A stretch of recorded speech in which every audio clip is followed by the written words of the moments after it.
Hello students, welcome to my desk. आज है date 27 मई 2020। आज हम इस वीडियो में डिस्कस करेंगे कि आपकी सभी एग्जाम्स में करंट अफेयर्स से रिलेटेड आज की डेट से कौन कौन से क्वेश्चंस बन सकते हैं।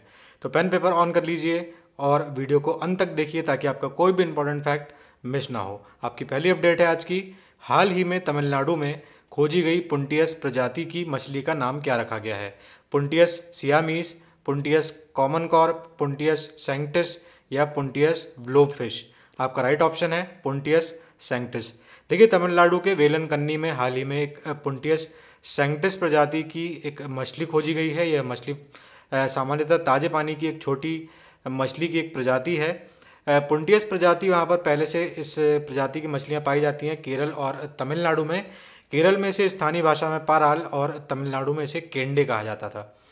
ठीक है, अब इसी जो पुंटियस प्रजाति मेन है उसके ही अंतर्गत एक मान लीजिए आप सब स्पीशीज़ है इसकी सैंक्टिस, वो अभी पाई गई है, वैज्ञानिकों के द्वारा खोजी गई है। ठीक है, बात आई है तमिलनाडु की। राजधानी है चेन्नई, सीएम है के पलानास्वामी, राज्यपाल हैं बनवारी लाल पुरोहित। इतना आपको इस क्वेश्चन में से याद रखना है। नेक्स्ट अपडेट है आपकी।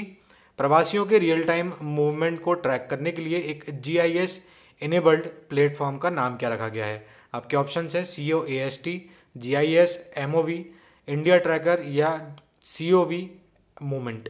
आपके राइट ऑप्शन है COAST। देखिए, इसका मतलब होता है कोविड एक्शन सपोर्ट ग्रुप। ये हाल ही में एक प्लेटफॉर्म लॉन्च किया गया है और ये डैशबोर्ड लॉन्च किया गया है ताकि जो रियल टाइम ट्रैकिंग है जो प्रवासी मजदूरों की, उसको ट्रैक किया जा सके। इससे क्या होगा, 55 जो संगठन है ज़मीनी स्तर पर जुड़े हुए, ज़्यादातर गाँवों से हैं, उनसे जानकारी प्राप्त करते हैं और इसके डेटाबेस को इकट्ठा करते हैं ताकि सरकार की और छोटे स्थानीय नागरिक समूहों को सहायता प्रदान की जा सके।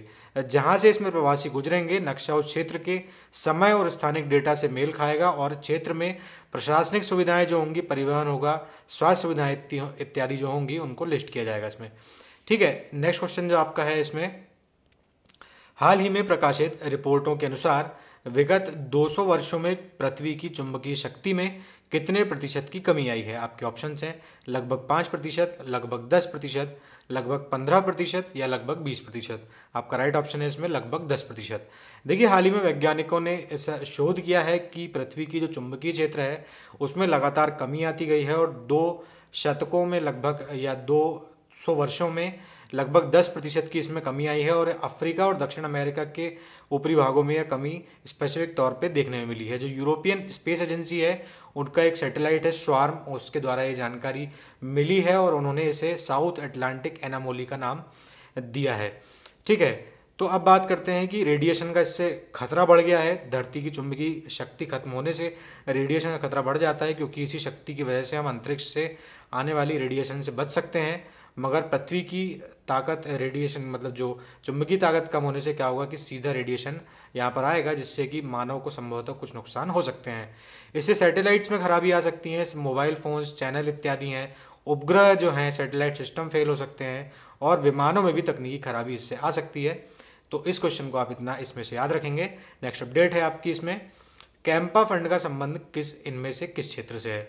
आपके ऑप्शन हैं ऑनलाइन शिक्षा हेतु फंड, प्रवासी मजदूरों के रोजगार संबंधी फंड, क्षतिपूरक वनरोपण राशि या खेलकूद हेतु केंद्रीय फंड। क्या है कैंपा फंड? आपका राइट ऑप्शन है इसमें क्षतिपूरक वनरोपण राशि। देखिए, जब भी कोई एजेंसी होती है वो राज्य शासन से कोई भूमि लेती है अगर, तो उसे केंद्र सरकार के खाते में कैंपा फंड जो होता है उसमें उस राशि को, एक निर्धारित राशि होती है, उसको डालना होता है जो कि केंद्र सरकार के नियंत्रण में होती है, जिसमें से कुछ राशि राज्यों को दी जाती है। किस चीज़ के लिए? वनों के क्षतिपूरण करने के लिए। ठीक है, 2001 में माननीय सर्वोच्च न्यायालय के द्वारा एक क्षतिपूरक वनीकरण कोष बनाया गया था, एक फंड बनाया गया था और उसी के साथ में एक प्रबंधन एवं योजना प्राधिकरण यानी कि प्लानिंग अथॉरिटी बनाई गई थी। कैंपा का फुल फॉर्म होता है compensatory afforestation fund management and planning authority. ठीक है, 2006 में इसके द्वारा अलग से बैंक खाते खोले गए और इसमें क्या किया गया, कोष में पैसा जमा किया गया और कैंपा की स्थापना की गई जिससे कि वे इस फंड को मैनेज कर सकें। 2009 में सुप्रीम कोर्ट के द्वारा 1000 करोड़ रुपए की राशि सरकारों को और केंद्र शासित प्रदेशों को जारी करने की इसमें अनुमति दी गई सरकार के द्वारा। और ये चर्चा में क्यों आया है? क्योंकि हाल ही में मध्य प्रदेश में जल संरक्षण के लिए वन विभाग कैंपा फंड से 30 से 50 करोड़ रुपए इसमें खर्च करने जा रहा है, जिसमें उन्होंने 10,000 हेक्टेयर ज़मीन चिन्हित की है, लगभग 9 जिलों की। इस फंड को किस चीज़ में मतलब खर्च किया जाएगा?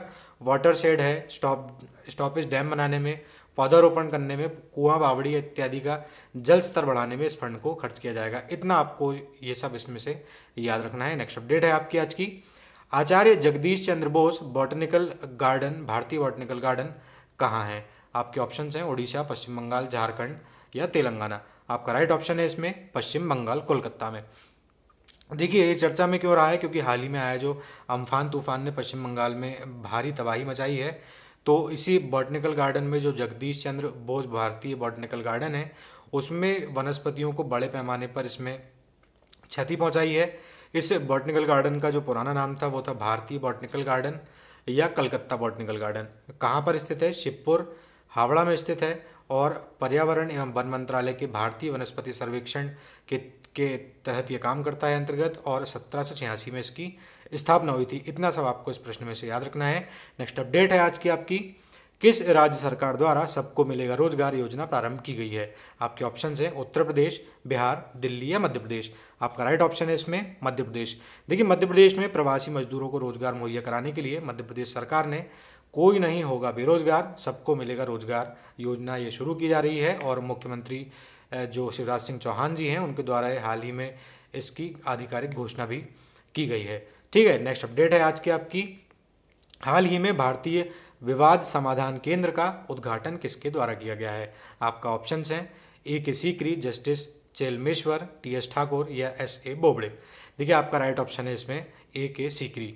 ठीक है, ये जो ए के सीकरी हैं हमारे सुप्रीम कोर्ट के पूर्व रिटायर्ड जज हैं और साथ ही में सिंगापुर अंतर्राष्ट्रीय वाणिज्यिक न्यायालय के अंतर्राष्ट्रीय न्यायाधीश भी हैं। इन्होंने 22 मई को भारतीय विवाद समाधान केंद्र का उद्घाटन किया है।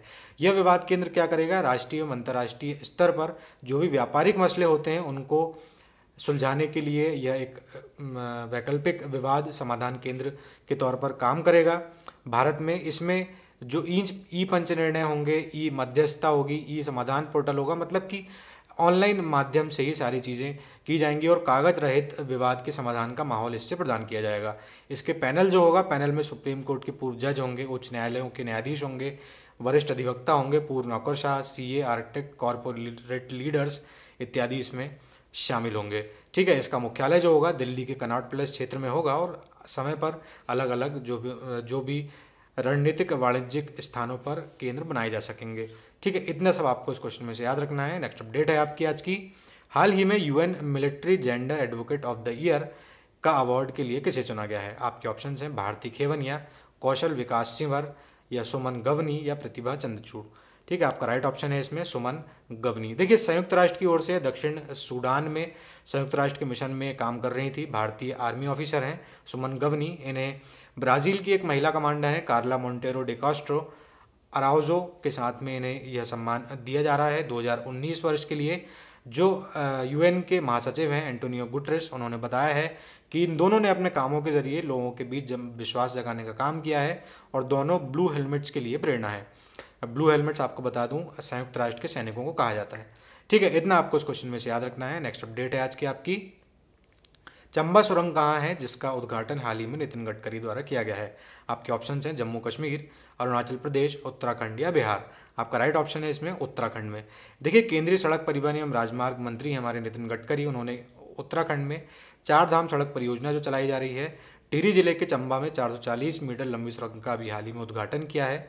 इस सुरंग के माध्यम से क्या होगा कि अब सभी मौसम में 4 धाम की यात्रा यानी गंगोत्री, केदारनाथ, यमुनोत्री और बद्रीनाथ तक पहुंचा जा सकेगा। यह राष्ट्रीय राजमार्ग संख्या 94 पर ऋषिकेश और धारसू रोड पर बनी हुई है चंबा शहर में। ठीक है, इतना आपको इस क्वेश्चन में से याद रखना है। बात आई है उत्तराखंड की, तो उत्तराखंड की राजधानी है देहरादून और गैरसैंण शीतकालीन और ग्रीष्मकालीन। ठीक है, सीएम है त्रिवेंद्र सिंह रावत और राज्यपाल हैं बेबी रानी मौर्य। इतना आपको इस प्रश्न में से याद रखना है।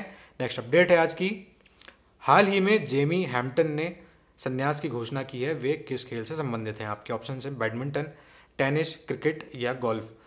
ठीक है, आपका राइट ऑप्शन है टेनिस। देखिए वर्ल्ड में एक टाइम पे 24 नंबर की खिलाड़ी रह चुकी ये हैं। इन्होंने क्या किया है, अभी हाल ही में संन्यास की घोषणा की है। इन्होंने 2014-15 में इन्होंने क्या हुआ था कि लगातार सर्जरीज कराई थी जो कि कुछ हद तक सफल नहीं हो पाई। इसके बाद में इन्होंने क्या किया, टेनिस से आज अलविदा कह दिया है।